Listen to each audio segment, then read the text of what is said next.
Assalamualaikum warahmatullahi taala wabarakatuh. Selamat sejahtera. Tuan-tuan, tolong share, tolong like, tolong subscribe.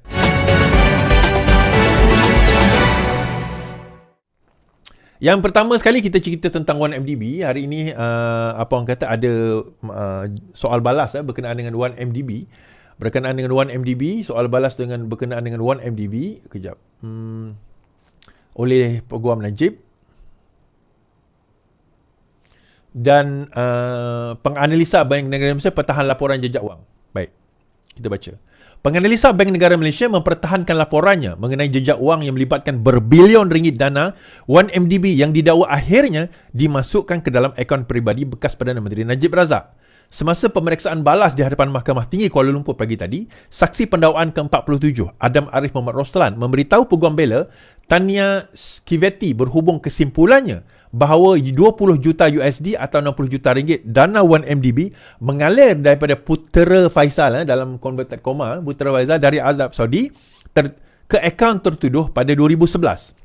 Now, Skiveti bertanya, tanpa melihat akaun Bank Riyad Duli yang teramat mulia Putera Faisal dan Putera Saud untuk bulan Februari hingga Jun 2011, anda tidak boleh membuat kesimpulan dalam laporan jejak wang bahawa 20 juta USD kononnya diterima antara Februari 14 Jun dalam akaun M Islamic dikekalkan atas nama M Private Bank, akaun 694 Najib boleh dikesan kepada bond 1 MTN, Nota Jangkasanan Islam yang dikeluarkan oleh Lembaga Pelaporan Terengganu, iaitu sebelum menjadi 1MDB pada 2009. Adam kata, saya tidak setuju.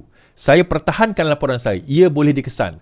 Terdahulu sebab dia kata, macam mana kamu boleh buat kesimpulan bahawa duit itu tidak datang tanpa melihat akaun Riyad Duli yang maha mulia itu. Dia kata kita tak boleh terus buat kesimpulan bahawa duit itu bukan datang daripada akaun Riyad. Dia kata mungkin dia datang daripada akaun Putera Raja itu. Terdahulu semasa perunding hari ini, Hakim Perbicaraan Colin Lawaran Sekorah, Ketua Guam Bela Muhammad Syafiq Abdullah telah menyoal balas Adam sama ada saksi itu melihat penyata Riyad Bank. Adam mengaku dia tidak melihat penyata bank itu. Apabila Syafi'i meneruskan soalannya, Adam menjelaskan dia masih boleh membuat kesimpulan bahawa dana 1MDB berakhir dalam akaun Najib kerana dia mempunyai akses kepada salinan penyata bank Good Star Limited yang diperbadankan di Sicily serta penyata akaun Bank Malaysia daripada Najib. Bermakna, saksi menjelaskan dia dapat melukis carta jejak keuangan 1MDB tanpa memerlukan akses kepada akaun Riyad. Good Star didakwa dikaitkan dengan ahli perniagaan buruan Jolo yang didakwa oleh pendakwa raya bersekongkol dengan Najib. Pihak pendakwaan sebelum ini berhujah bahawa AT&T berbekalan di Sicily itu telah menerima dana 700 juta USD daripada 1MDB. Memang tujuan disuntik dana itu ke dalam Petro Saudi International pada 2009. Adam hari ini berkata dia tak perlu melihat rekod bank Riyad kerana penyata bank Good Star menunjukkan sejumlah 24.5 juta USD telah dipindahkan daripada akaun Sicily itu ke dalam akaun Riyad dalam dua peringkat. Satu pada 8 Februari dan kedua pada 10 Jun 2011. Penganalisa BNM itu menyorot bahawa rekod Bank Najib menunjukkan tertuduh menerima 20 juta dalam dua bahagian, iaitu 24 Februari 2011. Yang pertama tadi 11 Februari 2011 ke akaun Riyad, kemudian Najib terima 24 Februari, dan yang kedua 10 Jun ke dalam akaun Riyad, tetapi Najib terima 14 Jun. So dia macam masuk akaun Riyad kemudian masuk akaun Najib. Berdasarkan jarak antara tarikh Good Star menghantar dana ke akaun Riyad dan tarikh akaun Riyad Bank menghantar dana ke akaun M Private Bank Najib, serta kedekatan nilai dana yang dihantar ke dalam akaun Riyad Bank dan nilai dana yang dipindahkan ke akaun Private M, adalah munasabah dipercayai bahawa akaun Riyad Bank telah digunakan sebagai akaun pass-through untuk memindahkan wang daripada Good Star yang berasal daripada subjek 1MDB.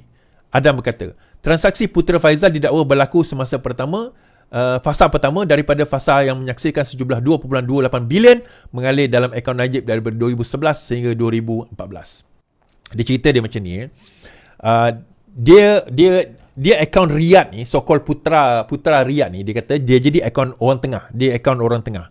So dikatakan bahawa duit 1MDB, bukan dikatakan, duit MDB memang sah masuk ke dalam akaun di pulau Sicily ni. Sicily, whatever lah nama pulau tu kan. Di akaun bank offshore ni.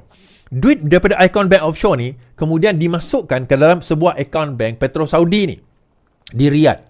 Kemudian daripada itu terus duit itu ditransfer ke dalam akaun Najib, private account dia.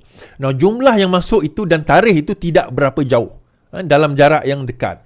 Jadi dia kata Bila dia tak perlu tengok akaun tengah pun, betul ke akaun itu adalah duit daripada, tak perlu.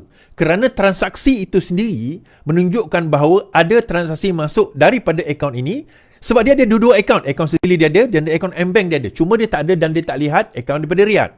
Jadi sebenarnya dia kata chain ataupun aliran itu berterusan. Tak apa orang kata, tak putus. Sebab Najib claim bahawa dia dapat duit daripada putera raja. Sedangkan putera raja tidak pernah mengatakan dia bagi duit kepada Najib. Tak pernah. Tak ada surat, tak ada dokumen mengatakan. Malah, account company yang kita kata Petro Saudi tadi pun adalah company yang dipertikaikan. Itu dalam kisah yang lain nanti mungkin akan didedahkan lah. Tetapi sekarang ini yang berlaku dalam situasi yang ada dalam negara kita. So, the trial, saya kata trial untuk 1MDB bernilai 2.something bilion, 22.3 bilion ini masih lagi berterusan dan sedang berlangsung sekarang ini. Ni kes lain daripada SRC. SRC dikena 12 tahun penjara dan denda. Yang ini adalah 2.2 bilion. SRC lebih kurang berapa puluh juta macam itulah dia punya nilaian dia. Baik.